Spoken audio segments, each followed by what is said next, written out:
여러분 안녕하십니까? 뉴스9 윤정호입니다. 내일은 79주년 광복절입니다. 하지만 정부가 주최하는 경축 행사에 광복회가 불참을 선언하고 야권이 동조하면서 사상 초유의 반쪽 광복절이 될 것 같습니다. 여권도 물러날 생각이 없습니다. 야당의 이런저런 공세에 맞대응하는 수위가 높아졌습니다. 관련 소식은 잠시 뒤 자세히 전해드리고 오늘은 먼저 저희가 취재한 내일 윤석열 대통령의 광복절 메시지부터 살펴보겠습니다.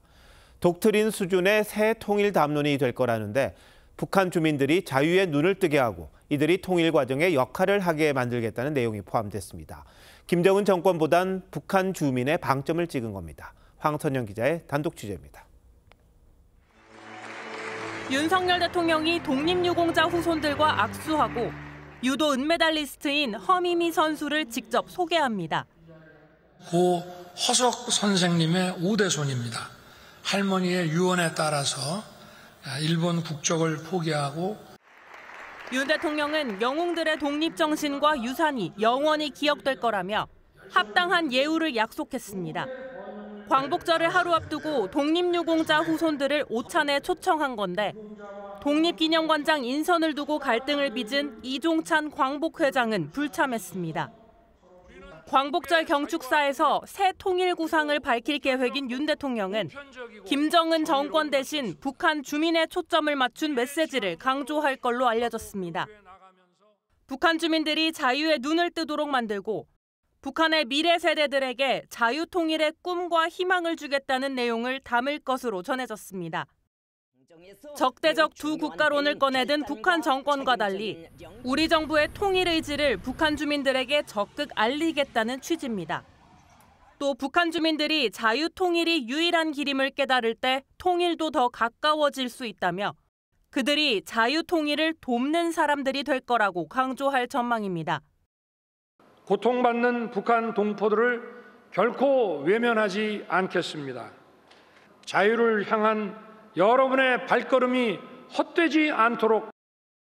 윤 대통령은 건국절 논란에 대한 언급은 하지 않을 계획인데 분열된 광복절에 새로운 통일 담론으로 의미를 부여할 방침입니다. TV조선 황선영입니다. 그런데 광복절을 하루 앞두고 정치권은 김영석 독립기념관장 임명을 두고 둘로 갈라졌습니다. 민주당은 국민 감정을 자극하기 쉬운 친일 정권 프레임을 씌우면서 공격했고 국민의힘은 근거 없는 정치 공세라고 맞섰습니다. 김 관장은 사퇴할 뜻이 없음을 다시 한번 분명히 했습니다. 윤동빈 기자가 보도합니다. 뉴라이트 독립기념관장 임명 친일 매국 윤석열 정부 규탄한다.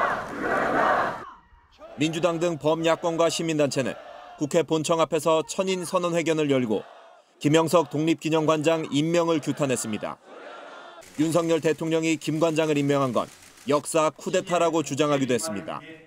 윤석열 정권은 사실상의 정신적인 내선일체 단계에 접어든 대한민국 역사상 최악의 친일 매국 정권입니다.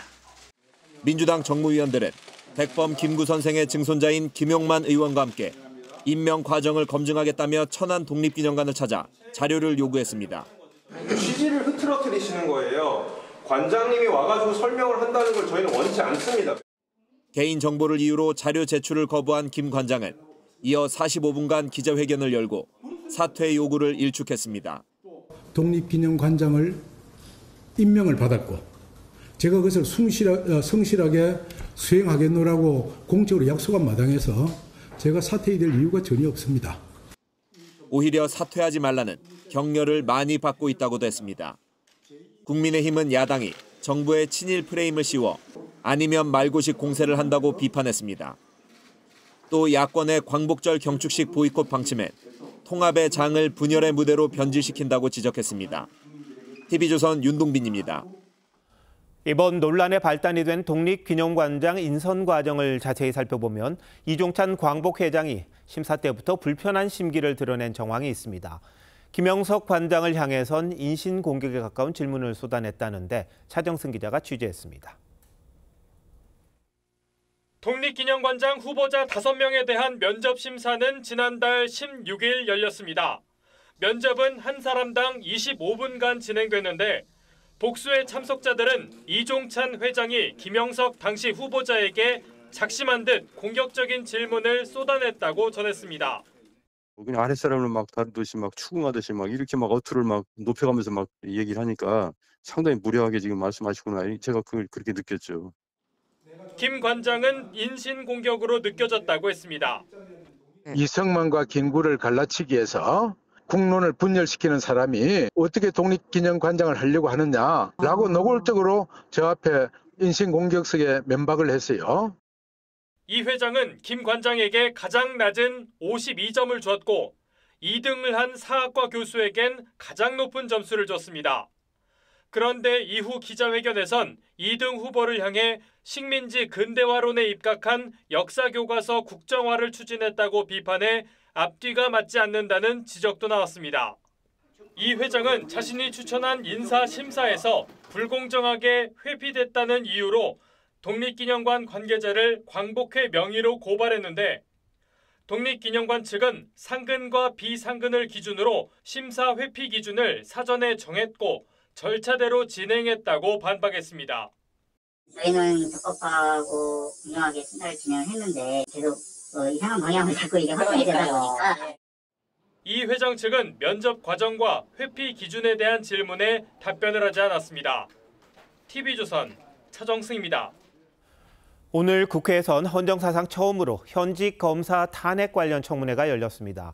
증인이 한 명 말고는 아무도 나오지 않아 여야 의원들 간 설전만 오갔습니다.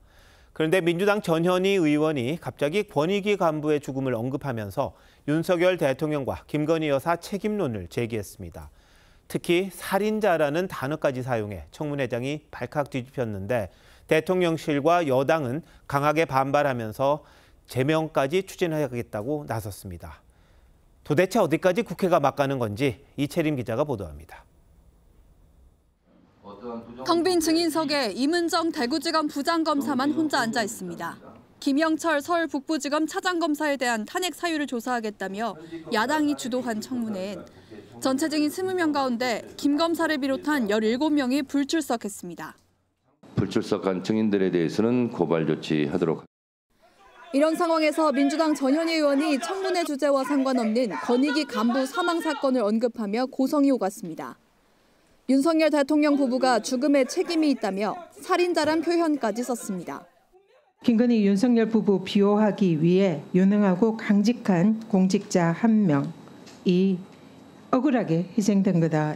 자, 그분의 죽음에 본인은 책임이 있으니까 입 다물고 가만히 계세요. 잠깐 본인은 이런 말을 할 자격이 없어요. 국민의힘은 용납할 수 없는 범죄적 막말을 했다며 의원 전원 명의로 전 의원 제명을 촉구하는 결의안을 제출했습니다. 대통령실도 국민을 향한 모독이라며 공식 사과를 요구했습니다. 일방적인 주장에 근거해 거친 말을 쏟아낸 것은 한 인간에 대한 인권 유린이고 국민을 향한 모독입니다. 걸핏하면 공무원을 국회로 불러 윽박지르고 협박성 발언을 해 고인을 죽음에 이르게 한 건 민주당이라고도 했습니다. 공무원들은 이 국회 위증에 대해서는 아주 연금까지도 다 없어지고 공무원 자격까지 박탈될 수밖에 없는 상황이니까. 해당 간부는 청문회 등을 포함해 7, 8차례 국회에 불려갔던 것으로 알려졌습니다.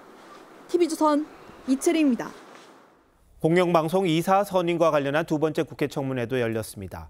지난번에 불참했던 이진숙 방통위원장과 김태규 직무대행이 모두 출석했는데 탄핵 소추로 직무가 정지된 이 위원장 그리고 김 직무대행은 야당 의원들과 날카로운 신경전을 이어갔습니다. 백대우 기자입니다.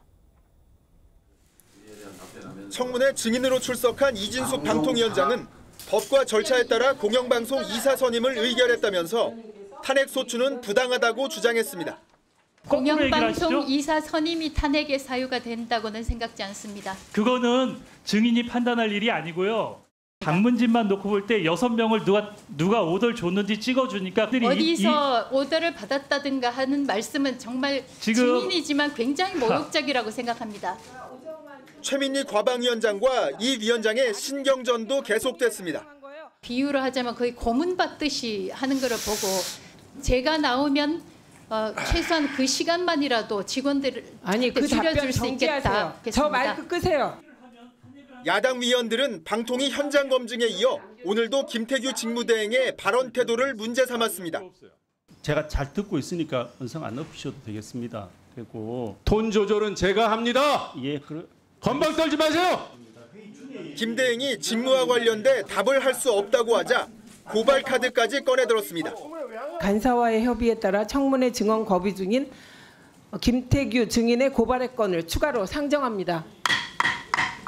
거부한 적도 없는데 거부한다고 의결을 하시고 그러고 나서 회의를 계속 진행하면서 저한테 계속 증언을 하라고 하시니까. 국회 과방위는 오는 21일 같은 증인들을 대상으로 세 번째 청문회를 열 계획입니다. TV조선 백대호입니다. 민주당에선 정봉주 최고위원 후보가 사면 초과 신세입니다. 정 후보가 이재명 파리 무리들을 뿌리 뽑겠다고 말한 걸 두고 지지자들이 후보를 사퇴하라며 집회까지 열었습니다. 정 후보는 비명계를 지칭하는 속어로 쓰이는 수박이란 표현을 자신이 만들었다고 주장했었는데 이제 그 표현에 자신이 당하는 모양새입니다. 최원희 기자입니다. 민주당 지지자 수십 명이 여의도 당사 앞에 모여 정봉주 최고위원 후보의 출당을 요구합니다. 그렇게 정치하고 싶으면 본인 색깔에 맞는 국민의 힘으로 가라! 정 후보는 정체성을 문제 삼는 속어인 수박이라는 표현을 처음으로 쓴 게 자신이라고 주장해 왔는데 지지자들로부터 수박이란 비판을 받고 있는 겁니다. 지지자들과 친명계의 분노가 폭발한 건 정 후보의 지난 12일 기자회견이 결정적 계기가 됐습니다. 이재명 파리 무리들 뿌리 뽑겠습니다. 통합을 저해하는 당 내부의 암덩어리인 명파리를 잘라내야 합니다. 당내 최대 친명 개파 모임인 더민주 혁신회의를 겨냥했다는 해석이 나오자 혁신회의 측은 대상이 누군지 밝히라며 실체 없는 발언으로 모욕당한 당원들에게 무릎 꿇고 사과하라고 압박했습니다. 다른 최고위원 후보들도 일제히 정 후보를 향한 공세에 나섰습니다. 지금까지 해봤던 것과 지금 본인이 하고 있는 행동이 굉장히 이율배반적이지 않습니다. 득표율 1위였던 후보마저 한순간에 집단 공격의 대상이 되면서 이재명 1급 체제에 대한 내부 비판은 더욱 어려워질 거란 우려가 나옵니다. TV조선 최원입니다. 네, 정치권의 이야기 좀 더 짚어보도록 하겠습니다. 먼저 독립기념관장 이야기입니다. 도대체 무슨 자리길래 광복절을 앞두고 온 나라가 두 쪽 난 건지 의아할 수밖에 없습니다. 이종찬 광복회장은 건국절에 이어 오늘은 김구 선생과 관련한 음모론까지 꺼내들었다는데 끝까지 설득해보겠다는 대통령실 입장이 강경해졌습니다. 이것뿐만이 아닌데 정치부 홍현주 기자와 함께 자세히 짚어보도록 하겠습니다. 자, 홍 기자. 이종찬 회장이 처음엔 건국절로란 이야기했죠. 그다음에는 독립기념관장 임명 철회를 주장했고 오늘은 또 다른 쟁점을 들고 나온 거죠. 그렇습니다. 김영석 독립기념관장이 거대한 음모 속의 한 사람이라는 주장입니다. 이승만 전 대통령은 건국 대통령으로 신격화하고 백범 김구 선생을 테러리스트로 전락시키려는 작업이 진행되고 있다고 했는데요. 김 관장은 곧바로 반박했습니다. 한 사람은 신격화시키고 한 사람은 테러리스트로 전락시키는 이 음모를 제가 한 번이라도 김구를 죽여야 한다든지 김구가 나쁜 사람이라든지 비방하거나 폄훼한 적이 없는 사람입니다. 네, 근데 이종찬 회장이 말이죠. 이런 이야기도 했더라고요. 윤석열 대통령의 은사와 관련 있는 음모다. 이런 얘기인데 무슨 말입니까, 이거? 네, 윤 대통령의 은사로 알려진 한 교수가 김구는 테러리스트라는 주장을 적극적으로 하면서 대통령에게 영향을 미치고 있다는 주장입니다. 그런데 이와 관련해서 확인된 내용은 없습니다. 이보다는 논란의 근본 원인을 인사권을 둘러싼 신경전으로 보는 시각이 더 많은데요. 독립기념관은 보훈부 산하 공공기관 세 곳 중에 하나로 이번처럼 문제가 불거진 적이 없었기 때문에 더 주목받고 있는 상황입니다. 네, 관장이 차관급 자리이긴 하죠. 근데 그동안 주목받지를 못했었잖아요, 이 자리가. 그렇습니다. 그래서 이종찬 광복회장이 현 정부에서 갖는 위상에 주목하는 시각이 많습니다. 윤 대통령의 중마고우로 알려진 이철우 연대 교수의 아버지로 멘토라는 평가도 받았고요. 여기에 며느리인 지영미 박사는 질병관리청장을 맡고 있습니다. 야권 전체가 이 회장의 반발에 편승해서 내일 광복절 행사를 보이콧한 것도 이런 배경이 작용했을 가능성이 있습니다. 자, 근데 대통령실이 처음에 설득한다 그랬어요. 근데 기류가 좀 바뀐 것 같습니다. 맞습니다. 지난주부터요. 비서실장의 설득에 나서고 보훈부 장관이 직접 만나기도 했었죠. 그런데도 이 회장의 입장을 고수하자 대통령실도 강경 기류로 바뀌었습니다. 대통령실 고위 관계자는 대통령이 임명한 사람을 일방적으로 자르라고 하는 걸 수용할 수 없다고 잘라 말했습니다. 결국 내일 광복절 행사는 반쪽 행사가 불가피해 보입니다. 네, 광복절도 그렇습니다만 대통령실이 강경해진 건 이 사안만이 아닌 것 같습니다. 맞습니다. 앞서 저희가 리포트에서도 전해드렸지만 법사위에서 전현희 의원의 이른바 살인자 발언에 대해서 공개 브리핑으로 사과를 요구한 데 이어서 면책 특권 뒤에 숨어 이성을 상실한 폐륜적 망언을 퍼부었다라고 표현할 정도로 이례적으로 강경 대응에 나섰습니다. 또 해병대원 순직 외압 의혹 사건과 관련해서 공수처가 윤 대통령의 통신 기록을 조회한 것에 대해서도 처음으로 입장을 냈는데요. 수사는 제대로 안 하고 수사 기밀을 유출하는 행태라고 직격했습니다. 여권에서는 이달 초 여름 휴가 이후 공세적인 국정운영 기조로 전환한 거라는 평가가 나왔습니다. 22대 국회 개원 이후 계속되고 있는 야당의 입법 독주와 청문회 정국에 마냥 끌려가진 않겠다는 윤 대통령의 의지가 반영된 걸로 봐야 할 것 같습니다. 자, 이런 모습을 보니까 여야 간 대치가 점점 더 날카로워진다. 이런 우려밖에 나오지가 않겠네요. 네, 홍 기자 잘 들었습니다.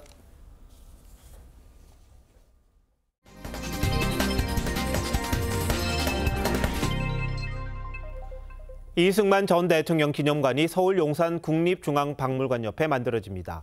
국민모금 등을 추진해온 이승만 대통령 기념재단은 2027년 개관을 목표로 올해 안에 설계 공모에 들어갈 계획입니다. 용산을 후보지로 정한 이유가 뭔지 박한솔 기자가 취재했습니다.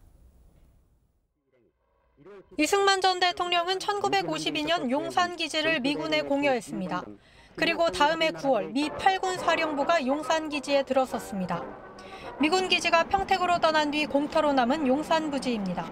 국립중앙박물관이 인접해 있습니다. 이승만 대통령 기념재단이 이 부지에 이전 대통령 기념관을 건립하는 안을 의결했습니다.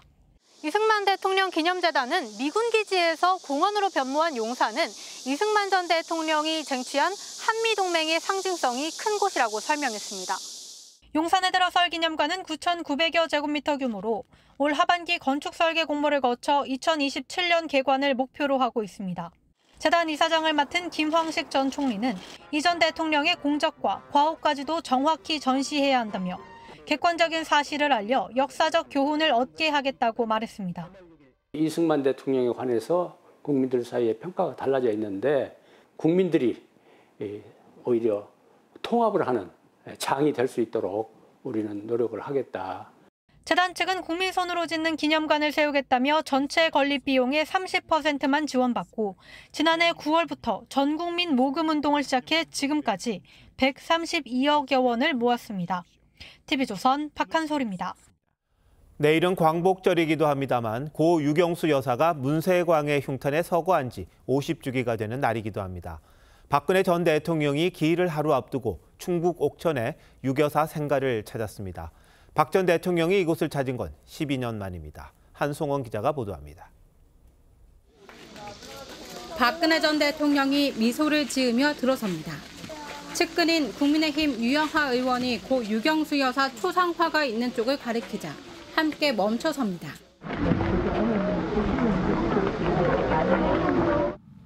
박 전 대통령이 유경수 여사 서거 50주기를 하루 앞두고 충북 옥천 생가를 찾았습니다.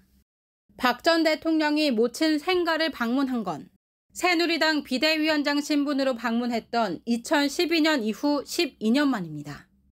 20분간 생가를 둘러본 박 전 대통령은 주민들에게 무더위에 건강 챙기시라고 덕담을 했습니다.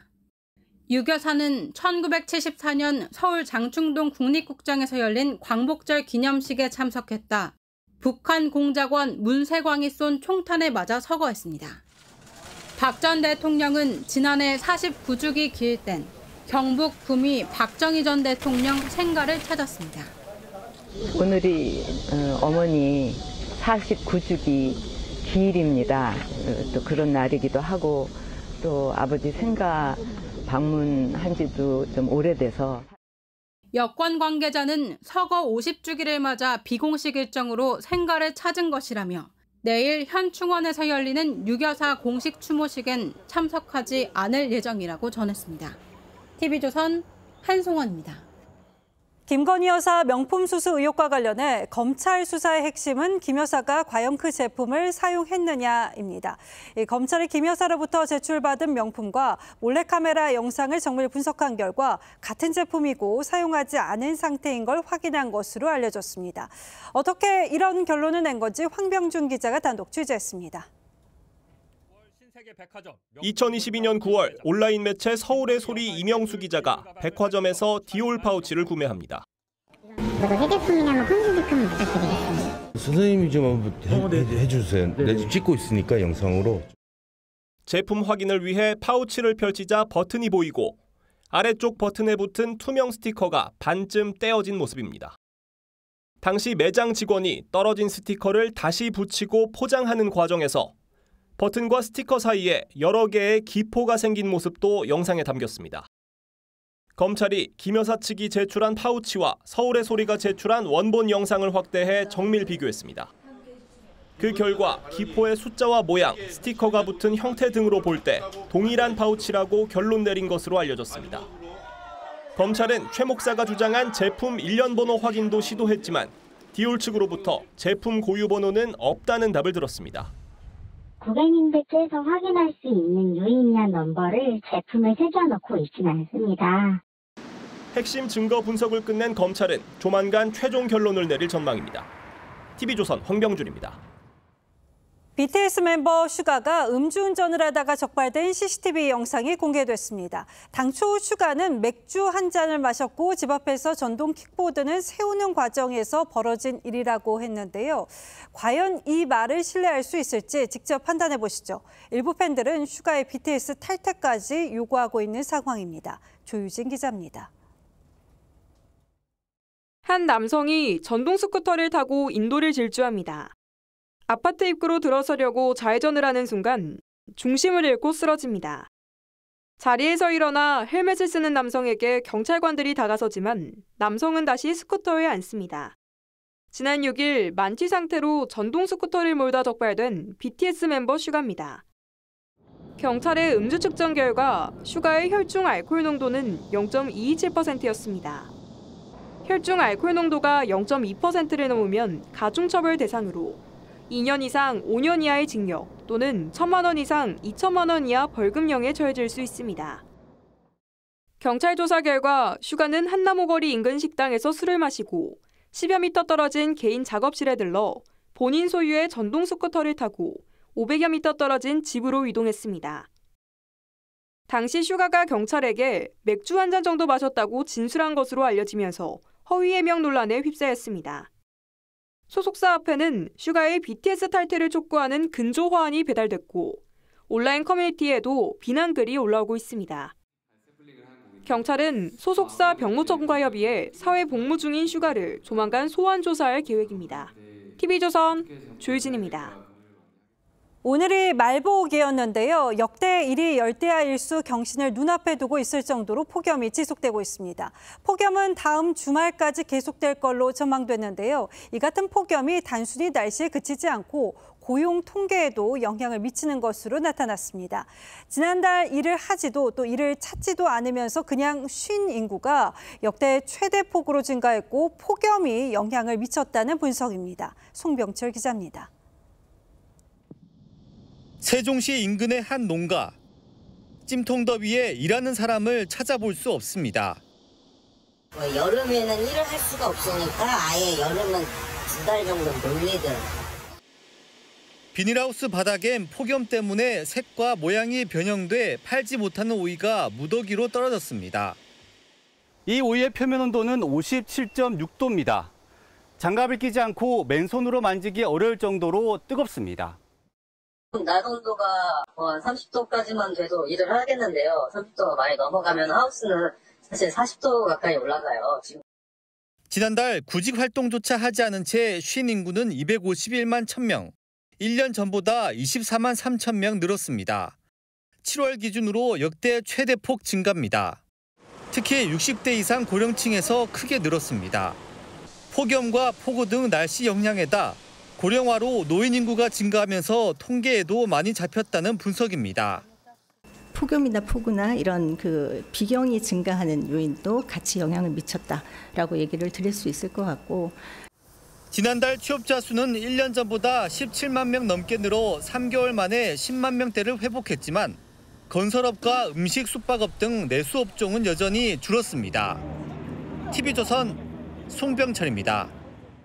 사람 잡는 폭염이 이어지면서 여기저기서 에어컨이 쉴 새 없이 돌아가고 있죠. 혹시 모를 사고도 주의하셔야겠습니다. 어제 서울의 한 아파트에서 에어컨 실외기로 인한 화재가 발생하는 등 사고가 잇따르고 있는 건데요. 변정현 기자가 사고 예방법 취재했습니다. 아파트 외벽에서 검은 연기가 피어오르고 단지 안에는 출동한 소방차가 줄지어 서 있습니다. 어제 오후 서울 강북구 아파트의 에어컨 실외기에서 불이 나 주민 30명이 대피했습니다. 어디 불났나 싶어서 이렇게 불러보니까 검은 연기가 다 나는 거잖아요. 불은 에어컨 실외기 배선에서 시작된 것으로 추정됩니다. 2020년 한 해 221건이던 에어컨 화재는 올해 지금까지 209건이 발생하며 증가 추세입니다. 특히 폭염에 고스란히 노출된 에어컨 실외기는 불안 요인입니다. 이게 관리가 좀 제대로 되고 있는 건가라는 걱정이 좀 더 많이 되고 있습니다. 낮 시간대 건물 외벽에 설치된 실외기압 온도는 60도를 훌쩍 넘는데요. 뜨거워서 숨이 턱턱 막힐 정도입니다. 전문가들은 불쏘시개가 될 수 있는 먼지를 제거해야 한다고 강조합니다.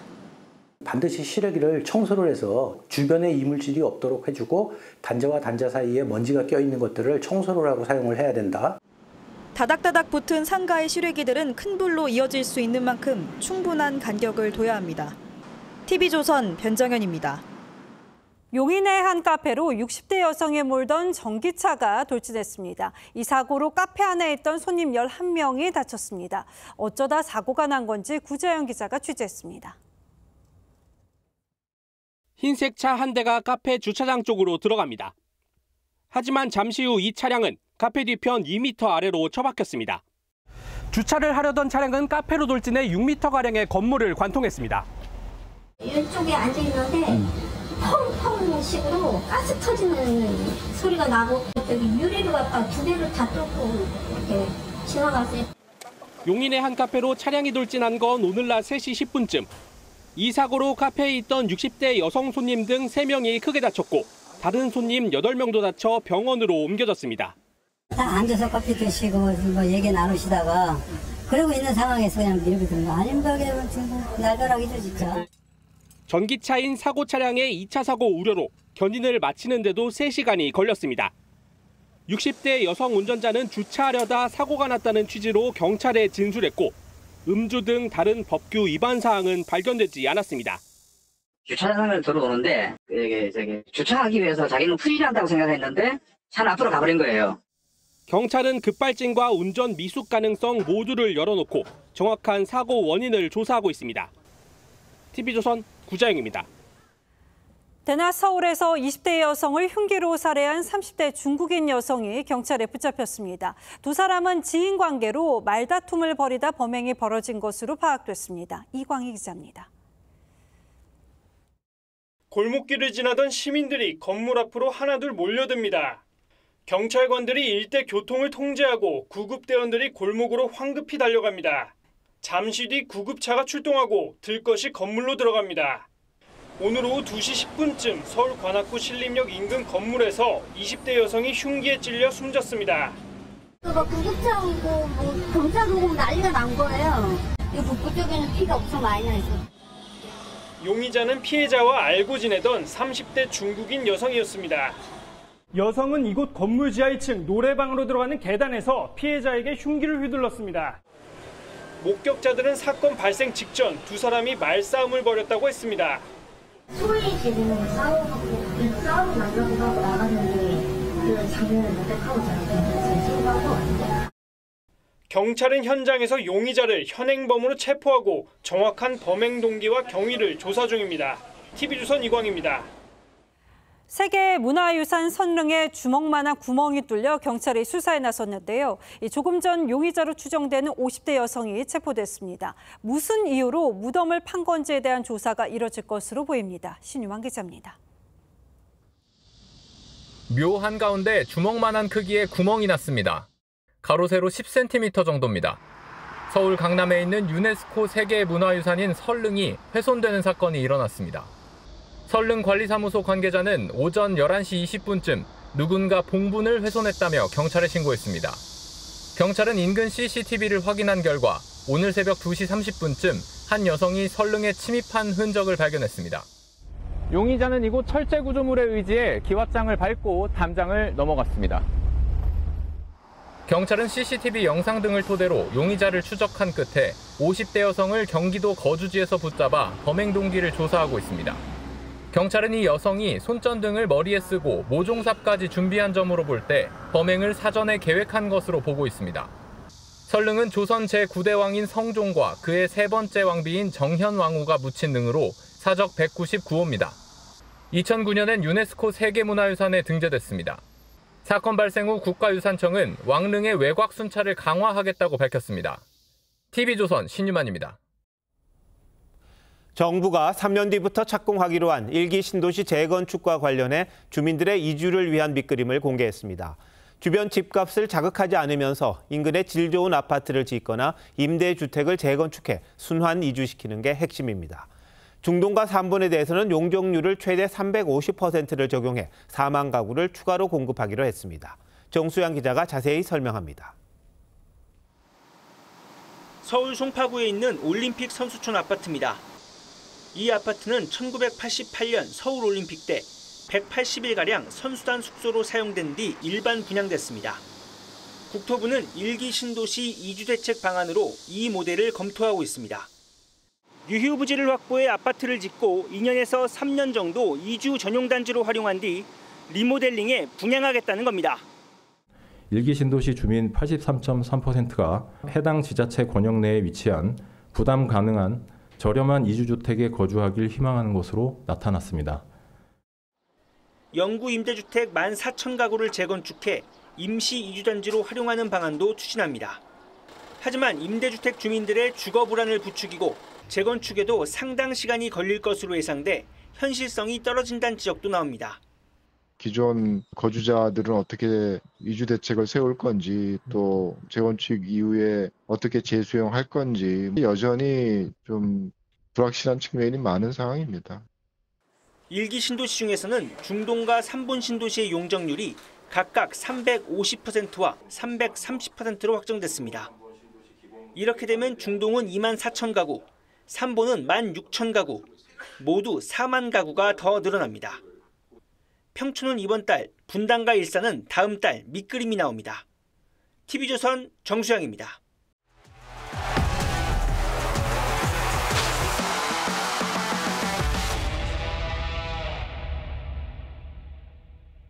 우리 국가대표팀은 이번 파리올림픽에서 48년 만에 역대 최소 인원 선수단으로 역대 최고의 성적을 거두었습니다.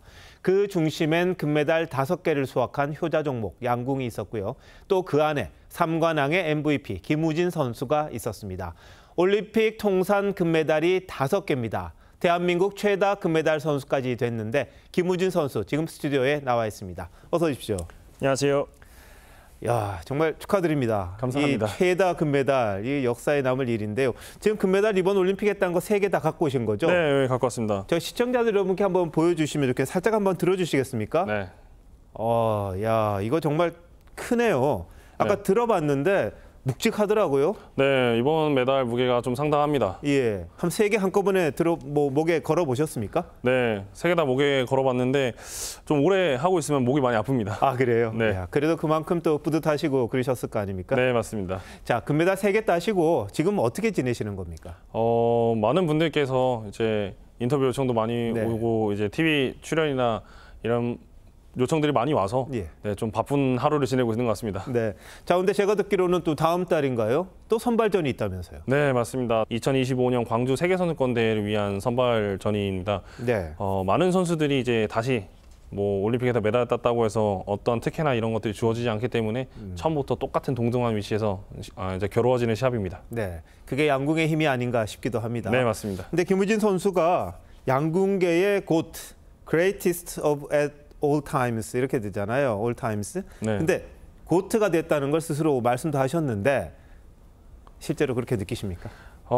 저는 좀 항상 좀 시대에 기억되는 선수이고 뭔가 이 고트라는 단어를 좀 얻고 싶었었거든요.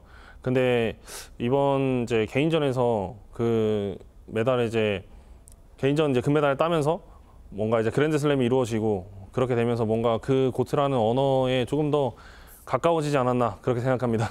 결국은 개인전 메달이 참 그 목마르셨을 텐데 네. 이번에 참 우여곡절은 좀 있었습니다. 특히 미국의 앨리슨 선수 어마어마하게 치열한 경쟁을 했었고 마지막 슛오프 했잖아요. 네. 그때 느낌은 어떠셨어요? 솔직히 저는 5세트에서 제가 10 이제 3발 쐈을 때 그랬죠. 상대 선수가 마지막 발을 남겨놨을 때 저는 제가 이길 수도 있겠다라는 생각을 가지고 있었어요. 근데 역시 세계적으로 이제 또 유명하고 본인이 이제 얼마나 이제 위대한 선수인지를 스스로 이제 증명한 것 같더라고요. 10점을 마지막에 또 10점을 쏘면서 예, 그러면서 이제 연장전 이제 슛오프 상황으로 이제 이어지면서 좀 저도 이제 스스로 많이 긴장되는 상황이었거든요. 그런 상황에서 이제 저희 남자팀 감독님인 박성수 감독님께서 제가 이제 긴장되는 그런 상황에 있을 때 김우진 아니냐 딱 이렇게 딱 말씀해 주셨거든요. 또 그 말을 딱 듣고 이제 정신 또 차리면서 이제 더 이상 제가 쏘고 싶어도 쏠 화살도 없고 이제 나한테 남은 이제 한 발 이제 그냥 후회 없이 쏘자 최선을 다하자 딱 그런 생각으로 딱 경기에 임했습니다. 자, 근데 그 순간에도 우리 김우진 선수의 심박수가 100을 넘지 않았어요. 무슨 비결이 있습니까? 따로 비결 같은 거는 뭐 말씀드리자면은 아무래도 우리나라 양궁이 세계 최강이다 보니까 다른 나라의 선수들에게 좀 더 압박과 이런 견제들을 많이 받다 보니까 그런 압박감 속에서 좀 쏘다 보니까 또 그렇게 되는 것 같고요. 또 아울러 이제 저희는 이제 심리가 더 중요하잖아요. 그렇죠. 그러니까 이제 스포츠과학연구원의 김영숙 박사님의 이제 그런 심리 코칭을 많이 받고요. 스포츠 심리에서 선수들이 긴장된 상황 속에서도 본인의 역량을 이제 발휘할 수 있도록 이번 같은 경우는 또 김주환 교수님의 이제 뇌과학 그 심리도 많이 받았습니다. 해서 뭐 편도체 안정화나 전자두표 활성화 그런 것들을 좀 많이 받았기 때문에 좀 더 안정적인 심박수를 유지하지 않았나 생각합니다. 아까 제가 김웅 선수하고 악수를 해봤는데 손이 생각보다 좀 작다 이런 느낌이었어요. 키도 생각보다는 그 화면에서 보던 것과 좀 다르다 이런 느낌인데 어디서 힘이 나오시는 겁니까? 뭐 저는 제가 이 메달을 딸 때 저 혼자 땄다고 생각하지 않습니다. 저와 함께 한 선수들 그리고 코칭 스태프들 또 모든 우리나라 대한민국 국민분들께서 이렇게 격려해주고 또 응원해주시고 또 소망해주셨기 때문에 이루어진 결과라고 저는 생각합니다. 네, 자, 이 소감도 참 멋있었어요. 덤덤하게 말씀하셨는데 메달 땄다고 젖어 있지 말라, 해 뜨면 마른다 이런 얘기입니다. 근데 이걸 두고 누가 그러더라고요. MBTI로 보면은 감정보다는 뭐 이 사고 쪽에 기우는 슈퍼 파워 T 아니냐 이러는데 실제로 T입니까? 네, 실제로 T입니다. 저는 대문자 T입니다. 아, 그렇군요. 그렇다면은 정말 이 침착하고 이 승부에 이겼음에도 불구하고 본인의 또 다음을 생각하는 그런 마음이 있을 것 같은데 우리 김우진 선수는 지금 최다 금메달, 올림픽에서 최다 금메달리스트입니다. 어디까지 가실 생각입니까? 저는 아직 은퇴에 대한 계획도 없고요. 저는 아직도 이제 계속해서 도전할 생각입니다. 뭐 앞으로 있을 LA 올림픽에서 또 뭐 물론 역사의 한 페이지에 제 이름이 새기긴 했지만 뭐 이미 흘러간 시간 속에 이미 지난 것들이니까요. 다시 한 번 더 제가 운동 선수인 건 바뀌지 않는 것 같습니다. 양궁 선수인 건. 그렇기 때문에 앞으로도 더욱 더 열심히 해서 또 LA에서 꼭 선발이 돼서 국민분들께 또 기쁜 환희를 또 받을 수 있도록 최선을 다하겠습니다. 자, 지난번에 또 이제 호날두와 메시와 비교한 것도 있어서 앨리슨 선수를 메시입니까? 저는 메시이고 싶습니다. 계속해서 또 현역에서 뛰고 싶은 그런 메시군요. 네. 예. 자, 그런데 이 양궁이라는 게 우리 뭐 국기 비슷하게 됐습니다. 태권도가 뭐 종주국이긴 합니다만 양궁에서는 저희가 이제 최다의 메달을 땄고 또 최고의 실을 갖고 있는데 우리 국민들이 좀 더 쉽게 양궁을 접할 수 있는 그런 기회는 없을까요? 많은 분들에게 이제 접할 수 있는 생활체육이 되었으면 좋겠는데 뭐 이런 장소나 이런 장비적인 여건이 좀 맞지 않아서 좀 그렇게 다가가지 못하는 게 너무 아쉬운 부분이지만 저희 양궁협회에서도 이제 생활체육분들에게 이제 함께 할 수 있고 국민분들이 이제 다가설 수 있을 만큼 많은 프로젝트를 만들어가는 걸로 알고 있습니다. 네. 그런 프로젝트들이 잘 완성이 되어서 국민분들이 이제 다 함께 할 수 있는 그냥 우리나라 대한민국의 국민 스포츠가 되었으면 좋겠다고 생각하고 있습니다. 우리 국민들에게 다시 한번 이번 올림픽의 의미라든지 또 희망을 주셨던 거 한 말씀 해주시면 좋겠네요. 이번 파리올림픽에서 저희 선수단이 이렇게 좋은 성적을 거두는 데는 국민분들의 응원과 격려가 있었다고 생각합니다. 앞으로 이제 그 프로 종목뿐만 아닌 이런 아마추어 종목에도 지속적인 관심들을 보내주신다면은 우리 선수들이 그에 응답할 겁니다. 뭐 그에 응답한다는 거는 그에 맞는 경기력과 또 성적으로 그에 응답할 거기 때문에 앞으로도 많은 관심과 격려 부탁드리겠습니다. 감사합니다. 더 좋은 성적으로 국민들의 기대 또 보답해 주시기 바랍니다. 고맙습니다. 감사합니다.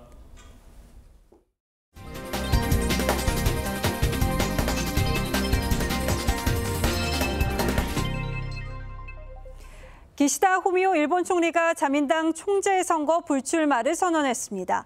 미국 바이든 대통령이 대선 후보에서 사퇴한 뒤 물밑에서 전망이 됐던 얘기이기도 한데요. 바이든, 기시다, 한미일 삼각체제의 두 주역이 퇴장하면서 한국의 고심이 깊어지게 됐다는 분석도 나옵니다. 후임 총리가 누가 되느냐가 또 관건이겠죠. 이정민 기자입니다. 연휴 기간 기자회견을 자처한 기시다 총리가 연임 포기를 전격 선언했습니다. 다음 달 자민당 총재 선거에 출마하지 않겠다고 밝힌 겁니다.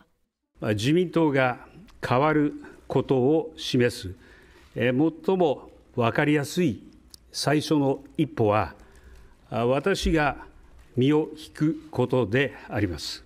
자민당 각 파벌이 모금 행사를 통해 부당이익을 챙긴 일명 비자금 스캔들이 발목을 잡았습니다. 지지율은 10%대까지 떨어졌고 돈 문제에 냉담해진 민심은 돌아오지 않았습니다. 결국 다음 달 하순 퇴임해 3년 임기에 마침표를 찍습니다.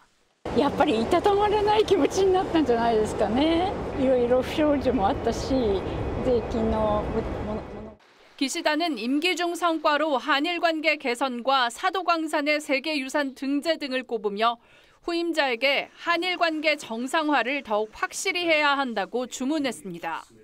후임 총재 후보로는 이시바 시게루 전 자민당 간사장, 고이즈미 신지로 전 환경상, 스가 요시히데 전 총리, 고노다로 디지털상 등이 거론됩니다. 이시바 빼고는 뭐 기시다 빼고는 못하죠. 그런데 한미일 그 관계라는 것은 중국에 맞서가지고 공조를 하려는 거기 때문에 일본도 크게 기조를 바꾸지는 않을 거라고 생각해요. 한미일 3국 공조를 다져온 바이든 대통령의 후보 사퇴에 이어 기시다 총리도 퇴진하면서 우리 정부의 고심이 깊어질 전망입니다. TV조선 이정민입니다. 우크라이나가 러시아 본토 공격 8일째 74개의 마을을 수중에 넣었습니다. 러시아에서는 비상사태를 선포하는 지역도 늘었습니다. 푸틴 대통령으로서는 지난해 용병그룹 반란 이후 최대 위기를 맞고 있는데 러시아가 우크라이나의 진격을 막지 못하는 이유가 뭔지 황정민 기자가 분석했습니다. 러시아군 포로들이 눈이 가려진 채 이동합니다. 우크라이나 병사들은 점령한 땅을 둘러봅니다. 우크라이나군이 러시아 74개 마을을 장악했습니다. За сегодняшнюю добу наши войска просунулись на окремых напрямках від 1 до 3. 러시아는 쿠르스크에 이어 벨고로드주에도 비상사태를 선포했습니다. Крайне сложные, напряженные ежедневные обстрелы стороны вооруженных сил Украины. 푸틴 러시아 대통령에게 큰 굴욕을 줬던 프리고진의 무장 반란 이후 러시아 본토가 또다시 뚫린 데는 군 지휘부의 오판이 있었다는 분석입니다. 우크라이나군의 철저한 보안 유지와 군복 대신 사복을 입는 기만에 속아 공격을 받고도 한동안 사태 파악을 못한 걸로 전해졌습니다. Ukrainian military officials who never shared this with anyone. They didn't share it with intelligence services, not even the United States. 바이든 대통령은 이번 작전에 미국은 개입하지 않았다며 우크라이나가 푸틴에게 진정한 딜레마를 안겨줬다고 평가했습니다. TV조선 황정민입니다. 인공지능 AI 기술이 발전하면서 광복의 역사적 기록물도 복원되고 있습니다. 이 광복 당시 서울의 모습과 가장 오래된 애국가도 고품질로 복원됐습니다. AI가 보여주는 광복의 현장 박상현 기자가 전하겠습니다.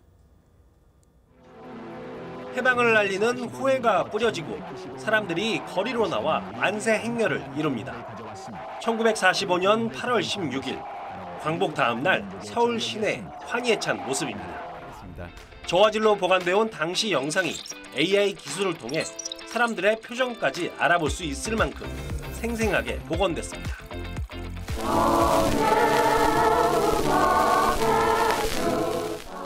현존하는 가장 오래된 애국가도 잡음이 사라지고 또렷해졌습니다.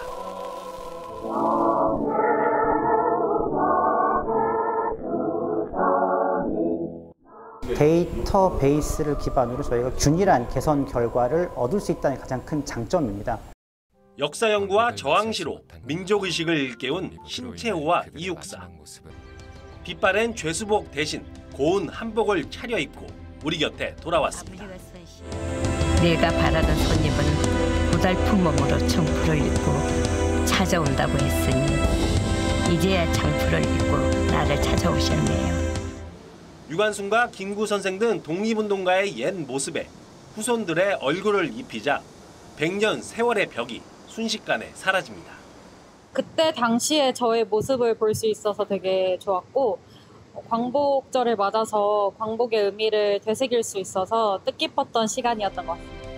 인공지능을 통해 복원된 역사가 79주년을 맞은 광복의 의미를 더하고 있습니다. TV조선 박상현입니다. 광고와 드라마를 통해 얼굴을 알린 배우 박기용 씨가 화가로서의 커리어도 시작해 자신만의 작품 세계를 만들어가고 있는데요. 이 박기용 씨의 개인전에 박소영 기자가 다녀왔습니다. 깜찍한 외양으로 전 세계인의 사랑을 받는 디즈니 대표 캐릭터 미키마우스. 하지만 미키는 다른 동물을 괴롭히고 착취하는 악당이기도 했습니다. 화가 박기용은 미키 캐릭터의 감추어진 이면에 집중했습니다.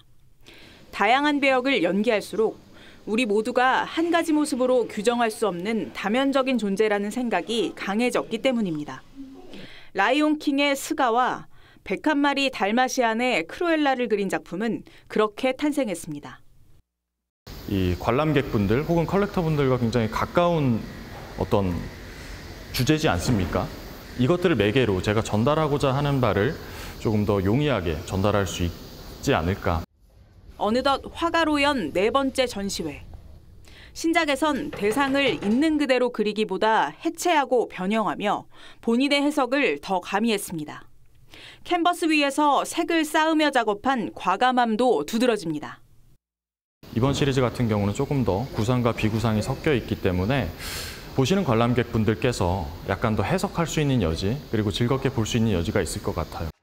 화가로서의 자신이 어느 방향으로 가게 될지 스스로도 궁금하다는 박기용. 자기만의 몽타주를 만들어가고 있습니다. TV조선 박소영입니다.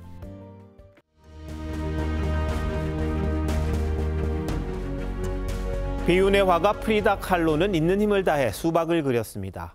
빨간 과육에 써놓았죠. 인생 만세. 그리고 여드레 뒤 숨을 거뒀습니다. 진초록 껍질을 쪼개면 검정 씨앗이 박힌 새빨간 속살. 늘 아팠던 시인 허수경도 수박에서 푸른 희망, 붉은 사랑, 검은 절망을 봤습니다. 저 푸른 시절의 손바닥이 저렇게 붉어서 검은 눈물 같은 사랑을 안고 있는. 늦여름 철조망에 아이 주먹만한 수박이 열렸습니다. 심은 사람도 가꾼 사람도 없는 개똥 수박. 매미는 또 저렇게 사납게 욕지거리를 퍼붓고 있는데. 나 뭐 만나면 죽여버려 이제. 전국 40개 교도소 통일된 족보기 다 내 나와버려. 정봉주 민주당 최고위원 후보가 4년 전 총선을 앞두고 금태섭 의원에게 퍼부은 막말입니다. 자랑 아닌 자랑도 했습니다. 수박이란 표현을 최초로 쓴 게 접니다. 금태섭 의원이 있는 자리에 경선하러 가면서 제가 수박 의원들을 잡겠다. 겉은 파랗고 속은 빨간. 수박 깨기 창시자라는 그가 수박으로 몰렸습니다. 경선 초반 선두를 달리더니 어찌된 일일까요? 이재명 전 대표가 지지자들 앞에서 지나가듯 말합니다. 근데 왜 김민석 후보 표가 이렇게 안 나오는 거야? 김민석 후보를 자기 유튜브로 불러 도닥였습니다. 당연히 김 후보는 정 후보를 제치고 선두로 나섰습니다. 며칠 뒤 정 후보와 가까운 인사가 방송에서 말했습니다. 정 후보가 이 전 대표의 최고위원 선거 개입에 상당히 열받아 있다. 그런 사람들 대통령 되면 안 된다더라. 강성 지지층의 공격이 쏟아지자 정 후보는 바른 말을 터뜨려 더 자극했습니다. 이재명 파리 무리들을 뿌리 뽑겠다. 통합을 저해하는 당 내부 암덩어리 명파리를 잘라내야 한다. 결국 사면 초과에 빠져 고개를 숙였습니다. 개딸들이 이재명 파리일 리가 없다. 거친 입으로 강성 지지자들의 열성적 지지를 받아온 낙곰수 원년 멤버도 수박이 돼 깨졌습니다. 민주당 아버지의 유일 체제를 건드리면 어떻게 되는지 온몸으로 보여줬습니다. 8월 14일 앵커 칼럼 오늘 수박 깨기 원조도 깨진다 했습니다.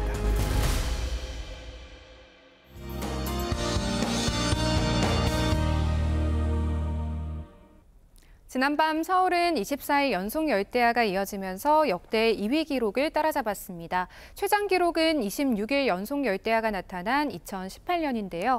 이번 주말까지 밤더위의 기세가 이어진다면 최장 기간 열대야 기록이 깨질 가능성도 있겠습니다. 오늘 곳곳에 호우주의보와 함께 갑작스럽게 강한 소나기가 쏟아지는 곳도 있었는데요. 광복절인 내일 오후부터 밤 사이에도 수도권과 강원, 충남과 남부지방에는 소나기가 내리겠고요. 제주에는 모레까지 30에서 80, 많게는 100mm 이상의 많은 비가 내리겠습니다. 호남과 제주에 내리는 비와 소나기는 시간당 20에서 30mm의 강도로 강할 수 있겠습니다. 내일 아침 기온은 서울이 27도, 여수 26도로 열대야가 나타나겠습니다. 한낮에는 최고 체감 온도가 35도 안팎까지 오르겠습니다. 주말까지 소나기 소식이 잦습니다. 날씨였습니다. 8월 14일 수요일 뉴스9 마칩니다. 시청해주신 여러분 고맙습니다.